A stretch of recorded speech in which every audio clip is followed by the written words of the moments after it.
Hi, everyone. Welcome to another amazing conversation. And today I am honored to have someone that I have become to admire and call her my friend. I am Gladys Mesrahi and welcome everyone.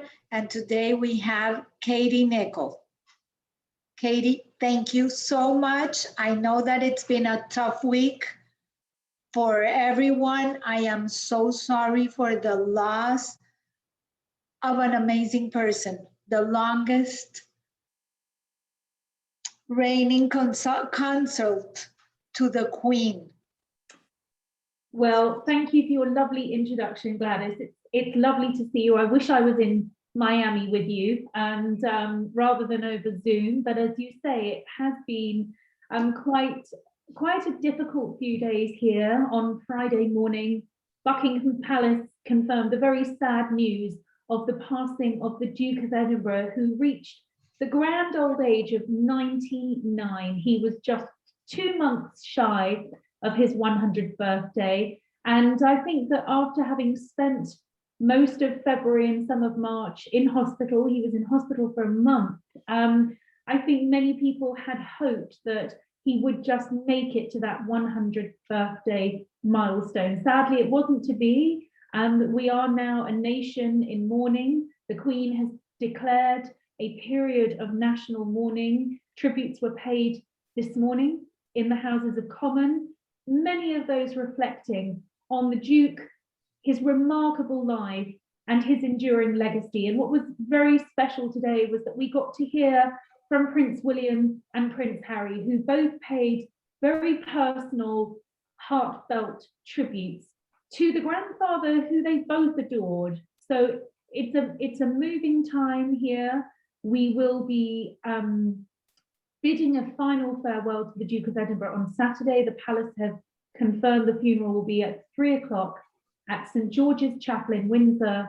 And of course, it's going to be a very different funeral to anything we are used to, because we are in a global pandemic. We are a country just slowly easing out of lockdown. In fact, today is the first day that shops have opened up in Britain.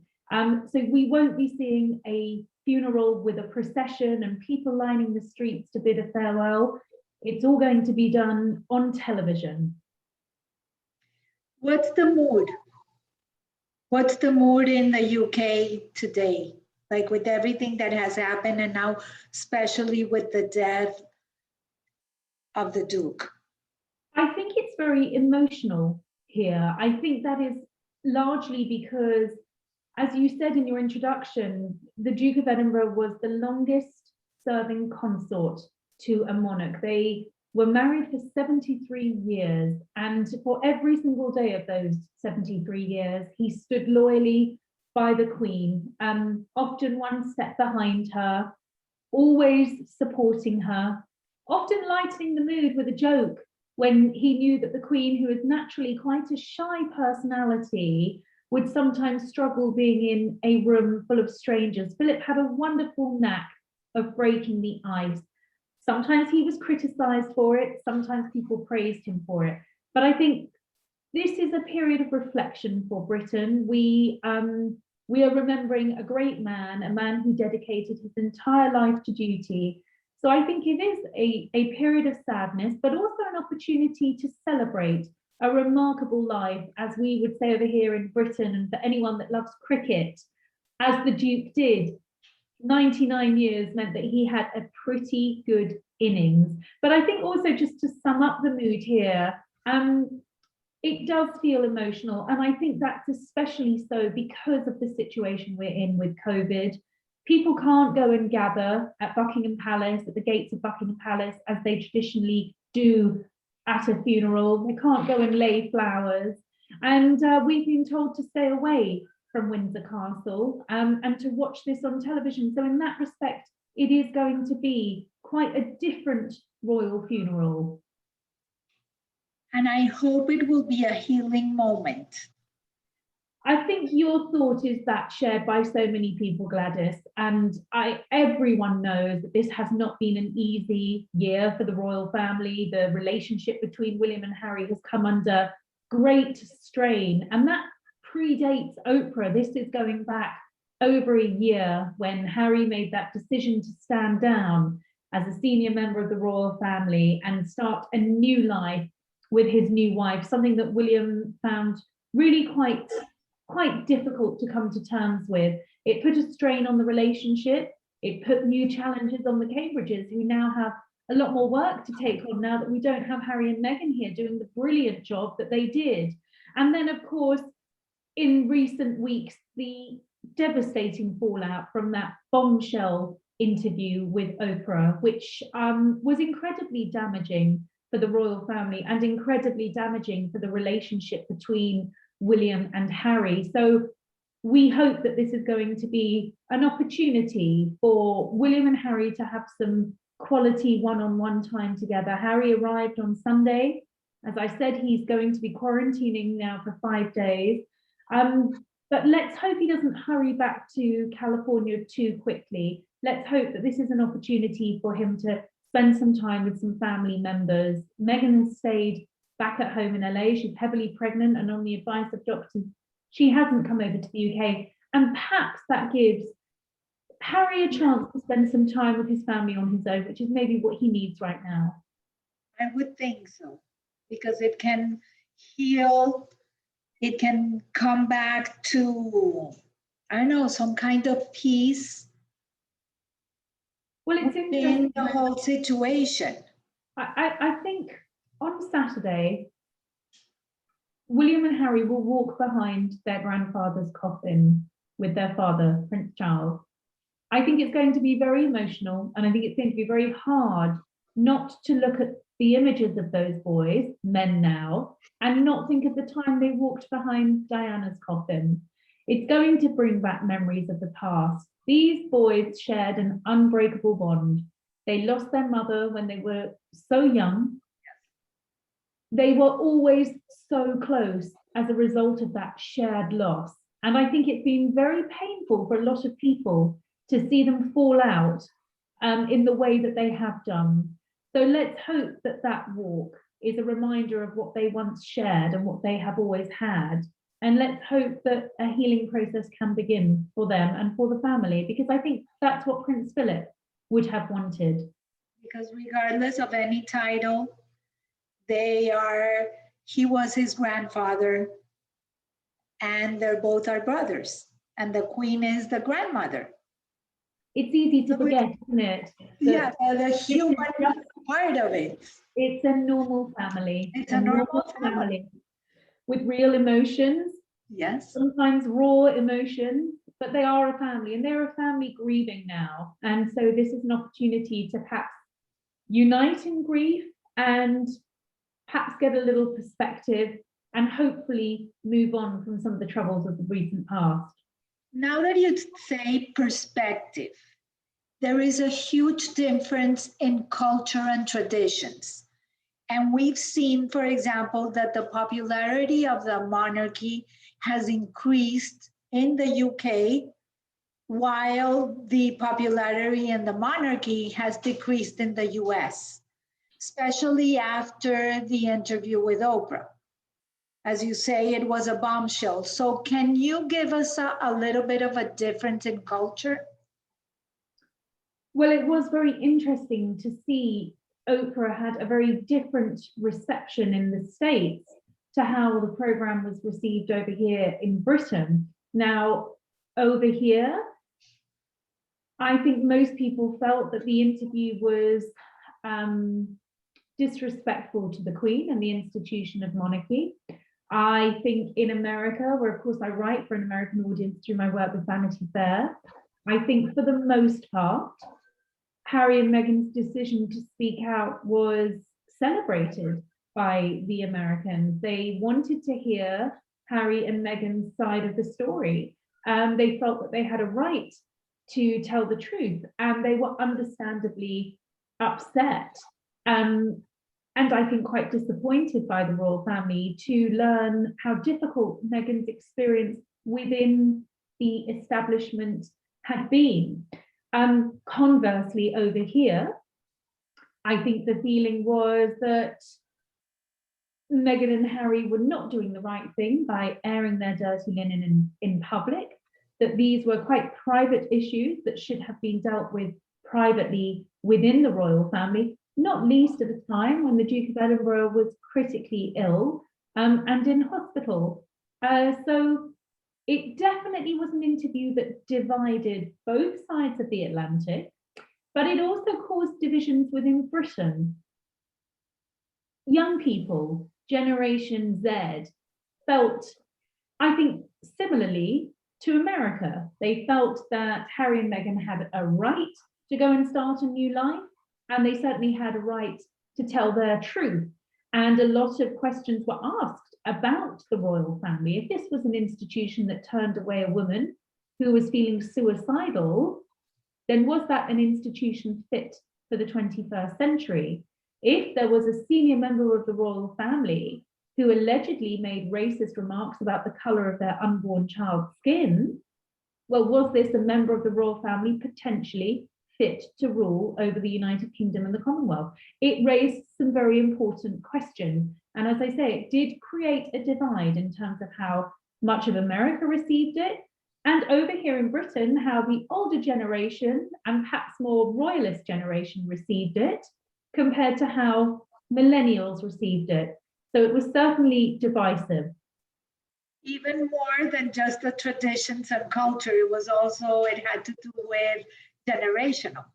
I absolutely think so. It went beyond cultural differences, but I think where the cultural differences were exposed was perhaps in some of the naiveties around the Sussexes.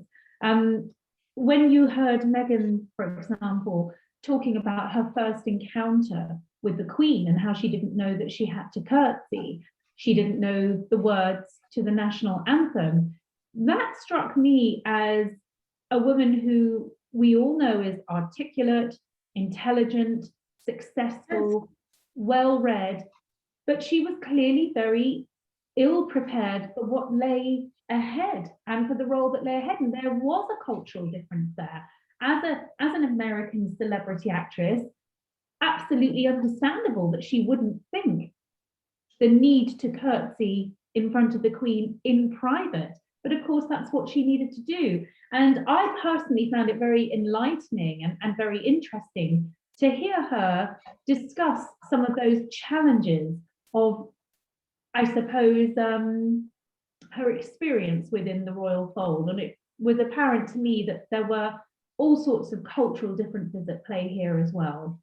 But even though the cultural differences were there, when being an actress, don't you research the part that you're going to play? In this case, I would have thought, I don't know if I'm also very naive, but I would have thought that she would have researched the whole family and the whole interaction, being that there is a very solemn respect for the monarchy in the UK, something that the American public does not understand.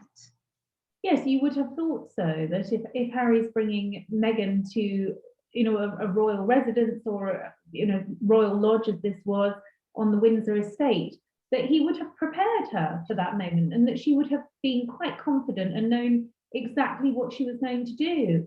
And it made me think back to what William had said to Harry, take your time, that single comment, well-intended piece of brotherly advice that Harry took the wrong way, he was very offended by it, but actually there was perhaps something to be said for that. This was a whirlwind relationship. It all happened very, very quickly.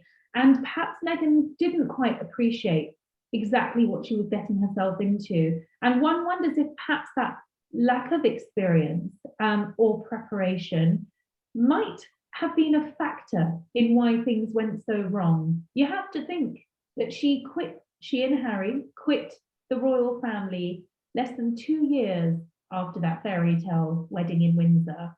Even Diana gave it 10 years and Fergie gave it 5. No, and I understand, but there was something very wise that the Queen said, that the monarchy you serve the monarchy doesn't serve you.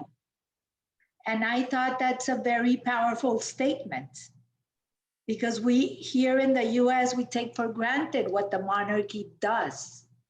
Well, I think we all take for granted what the monarchy does, Gladys, in many ways. And I think what we're seeing in this celebration of Prince Philip's life and tributes to a remarkable life is just how much duty was a part of his life. This was a man who gave up his naval career, a potentially very successful career in the Navy, to support the Queen. In the 50s, when men were they were the ones that went to work, and the women traditionally stayed behind and looked after the children. Philip signed up for a complete role reversal. He said, "Am I nothing more than a bloody amoeba?" Because his family name was taken away from him, even though he was technically the head of the family while the Queen was busy being Queen. That is selfless devotion to crown and country. That is dedication to a life of duty. And I think, you can't talk about Harry and Meghan without the context of the Duke of Edinburgh to compare it to, I think. So let me ask you something, because part of what they left the monarchy, part of what they left to go first to live in Canada and now in the USA, was to have more privacy, as opposed to what happened to Princess Diana. But speaking in public to Oprah, where 17 million people watched the interview, isn't that contrary to what they did or what they wanted? Well, yes, is my personal feeling. The desire for a private life away from public scrutiny seems incongruous with going on the biggest US show with one of the biggest audiences on television. So I think a lot of people do find it hard to reconcile this desire for privacy with then speaking so publicly about one's private life. Harry and Meghan, I think, would say we wanted to set the record straight. I think they would also say that they do want privacy, and they want it on their terms. I do think that part of the reason that they left was because there was a very negative press over here. Harry said that the media, the British media, was toxic. He has said it was damaging his mental health. He said that he didn't want his wife and his child to suffer the same fate that Diana and he and William did, being the victims of press attention. Although I would say that while they were living here, and particularly while they were living here in Windsor, they were very much left alone. The press were very respectful of their private lives. And I think they will find in California, the paparazzi will be far less willing to respect that privacy. So, if you would have been there next to Oprah, what would have been a question that was missing? Or what would you have asked as a journalist to them if you had the opportunity? Well, I think Oprah did an amazing job in the questions that she asked, actually. And, she probed when she needed to. I mean, when they made that comment about the senior royal who made this allegedly racist comment about the color of their child's skin, Oprah did push. She did try to find out who the royal was. And the US point of view. Exactly. And, she did a great job in that. But I think that she was at a bit of a disadvantage, perhaps not being a British royal correspondent, in that, as someone that's covered the royal family for nearly 2 decades, there were inconsistencies and there were things that didn't make sense to me when I heard the answers to the questions. For example, when they were discussing the matter of title for Archie, it appeared that the reason that Archie isn't a prince, as far as Meghan and Harry is concerned, is potentially something to do with the color of his skin. Well, that's simply not the case. The reason that Archie isn't a prince is because of an age-old law, which means that only William's children are princes and princesses, because Harry isn't in direct succession to the throne. So until Charles is king, Archie and any other children of the Sussexes are not due to take on that title. It was also inconsistent with what the couple had said before, which was that they actually didn't want a title for their child. They didn't want the burden of a title. So I think I would have pushed them on those issues, and particularly Harry, because Harry grew up in this institution. He knows very well how it works, and he would have known very well that Archie was never going to be a prince until his father, the Prince of Wales, became or becomes king. Then the situation changes. Got it. With everything that we've heard and everything, for example, part of the interview was geared towards mental health. But I understand, especially Prince Harry, that he was very concerned and was doing something regarding mental health. So it also an inconsistency that she wouldn't get any help.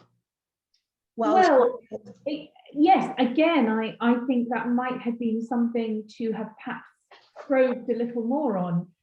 Meghan said that while she was pregnant, she was so unhappy that and her mental health was suffering so badly that she was at points suicidal. Now that was an absolutely shocking thing to hear. I don't think anyone realized the situation for her was that bad.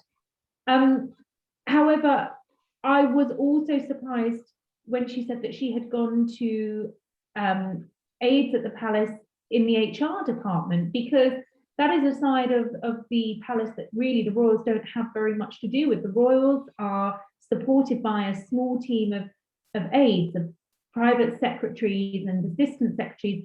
They have a support group there. And I would have thought that would have been the more obvious place for Meghan to have gone and sought help. But really the most obvious place for her to have gone to would have been to Harry, who has spent years campaigning for mental health, who has been very open about his own mental health, and who has sought counselling for the unprocessed grief over the loss of his mother. So the idea that she looked for help but couldn't find it, that's definitely something I would have wanted to have asked her more about if she was comfortable discussing it. I want to ask you the last question, because I can stay here talking to you all day, but I know that that's not the case. But with Diana's popularity, Diana changed the world in the way that people saw the monarchy. She was human, she was open, the press loved her, but she didn't have the support of her husband. In this case, the difference is that with Meghan and Harry, they have the support of each other. Wouldn't have they been able to make a huge difference in the monarchy if they had stayed, because they had each other? I think they absolutely would have. And I think one of the saddest things in all of this is that I just think it's a shame that they didn't give it a bit more time. Now that we hear how miserable she was, frankly, who can blame them for wanting to leave Britain? Life's too short. As she said, it's not enough to just survive. She wanted to thrive. And as a woman, as a person, as a human being, I completely understand that.